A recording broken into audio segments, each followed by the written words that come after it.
tonight. This Jackson State team is, man, these guys play really hard. They just compete, and Mo is clearly, I mean, come on, he's one of the best basketball guys and ambassadors for this game ever. And the opportunity to have Kenny Walker and Purvis in the gym was super special. And you know, BBN showed out like they always do for a game that might not be perceived as a headline game. And it was a great night. Proud of our guys. Thought they did a ton of good things, and it was fun. You know, we got to see everything. We got to see a ton of transition and a ton of shots, and you know, all kind of fireworks from all of our guys, and you know, got to see shoes flying in the air. It was a magical evening. Oh, Lee's saying I shouldn't have said that. I thought it was fantastic. Okay. Mark, your guys at the end seem to get a bigger kick out of anything of Travis and Trent both getting their first threes. Do you remember your first collegiate points and what it meant to you? Ooh. What do you think it meant to those guys? You know, that's a great question. I can't actually, when you ask that, I'm not sure. I didn't score many, so you would think I'd remember. But I don't remember for me. But I think for TP and Trent, it's you know, those guys are, we've talked about them a lot, right? They're really, really special, and they're having a massive impact on this team, and their futures are incredibly bright. I love when it's hard to sit for 35 minutes and come play, and I think they're taking it really seriously, and I thought they came to play tonight. I thought they were awesome. I thought they were really good, doing a really hard thing, and so I'm proud of those guys. It's incredibly beautiful to have freshmen that you can trust like we trust them, and they have great futures. Coach, last game you talked about Kobe, of how you were trying to get him going outside of his three-point shooting. Well, he went 5 of 8 from 3, but in the first half, he used that shoulder a little bit, like you were talking, finished around the rim. How is his game evolving outside of the lethal three-point shooter that we know he is? Yeah, so he had a couple cuts that I loved. You know, he had the late cut in the first half down the key on the left block, and then he had the back door right in front of our bench where, like, Amari just like, I'm gonna throw it into triple coverage, and somehow Kobe won it and you know, earned himself free throws. It was an unbelievable winning catch. It was really special. I thought Kobe was really good tonight about choosing a simple play and executing really quickly.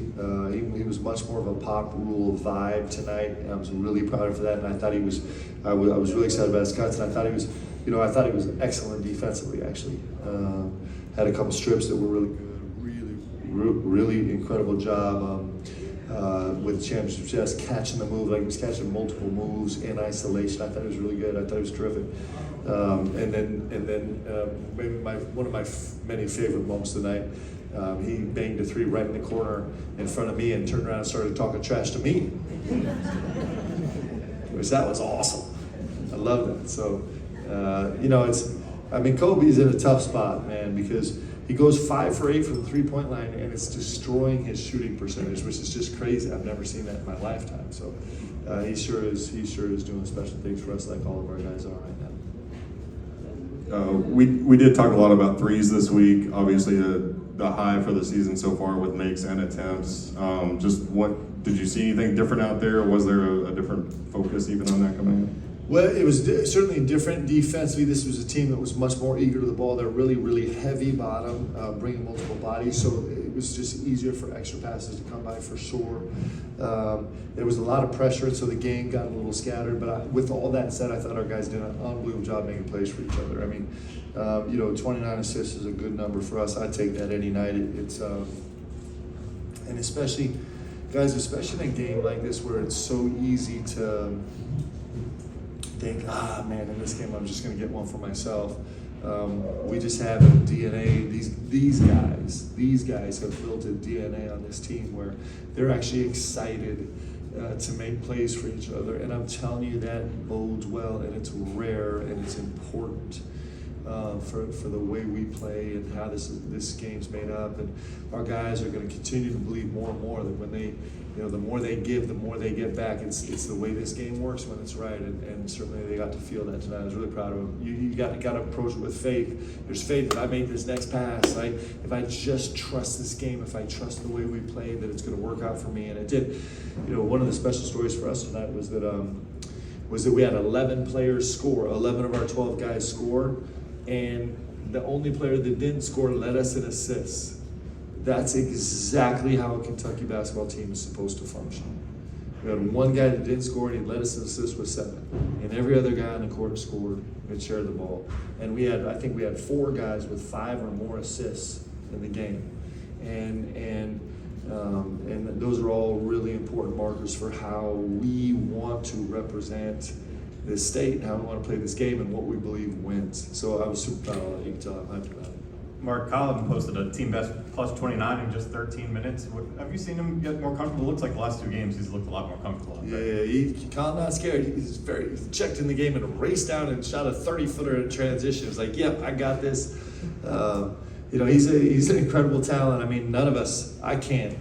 There's nobody in this room that can relate to, going and putting down the basketball for 2 years. He's an extraordinary talent, we're all going to be surprised with what he turns into, but we shouldn't be.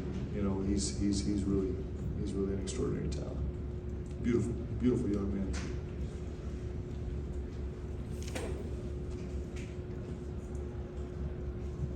Mark, you talk about the unselfishness, but this 12 guys on roster you had to put together really quickly. Were you able to determine that during kind of the interview process before you were ever extended? Well, yes. The answer is yes. So we have so much, especially with these guys out of the transfer portal, right? You have so much data on them and kind of footage of them, but also, I don't know, guys. I think Kentucky attracts really good people.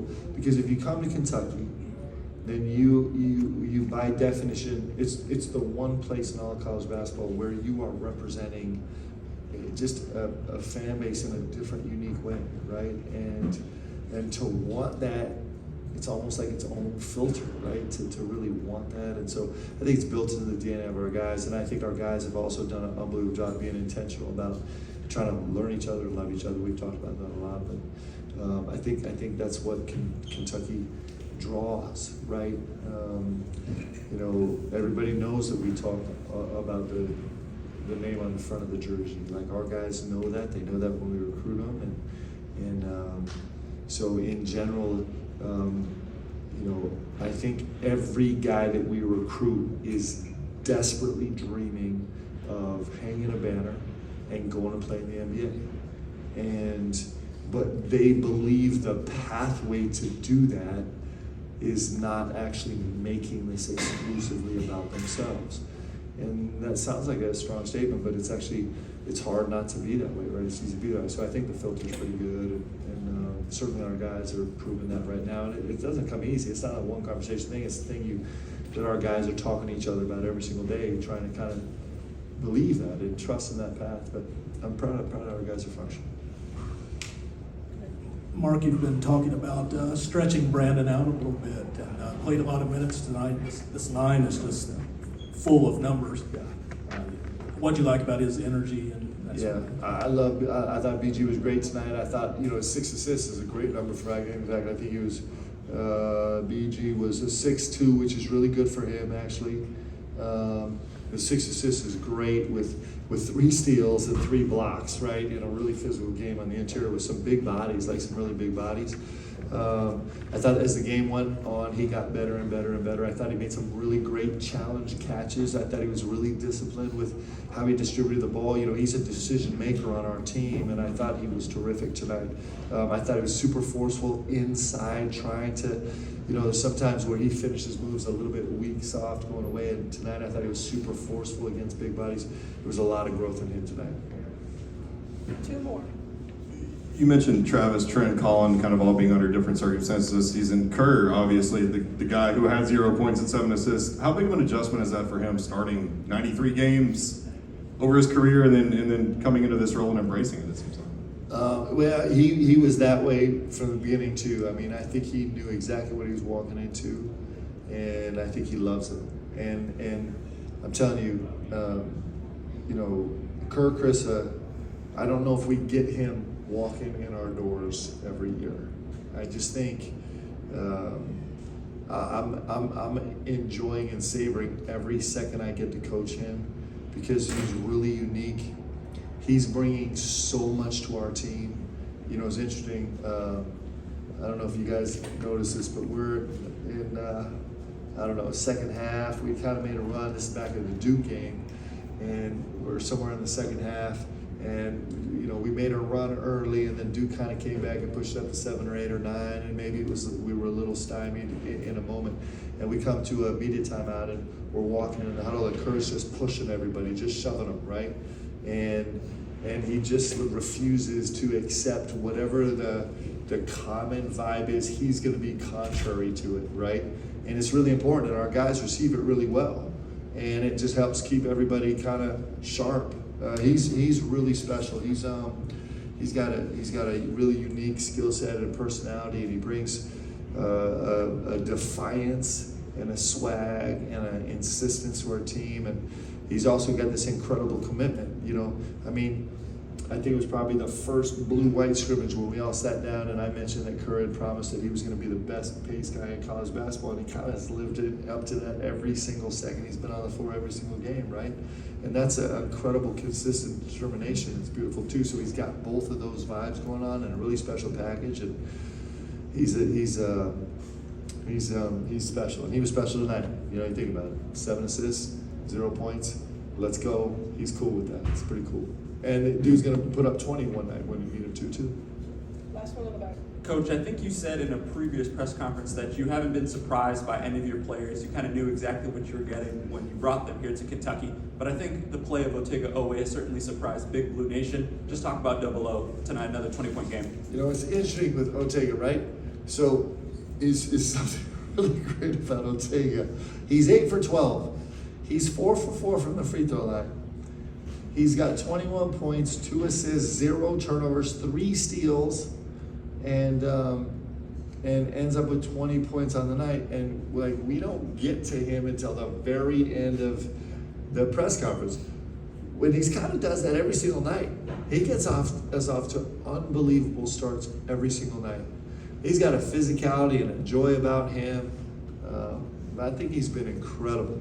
I'm really proud of him. You know, one of the things that all of us are working on growing, and one of the things that he's been focused on growing on is like being an everyday, every play guy. And man, he's probably been our most consistent guy in games, and that is a massive tribute to him. And you know, Coach Fox works with him a lot, and I'm just really proud of him, man. He just brings joy every single game. The only time I got mad at Otega today was when he was celebrating with his guys too much after a play and not around transition defense, but he was really special. But I have to stop talking about him because he's starting to get a big head back here. You know what I'm saying? Awesome. Thanks, guys. Have a great night.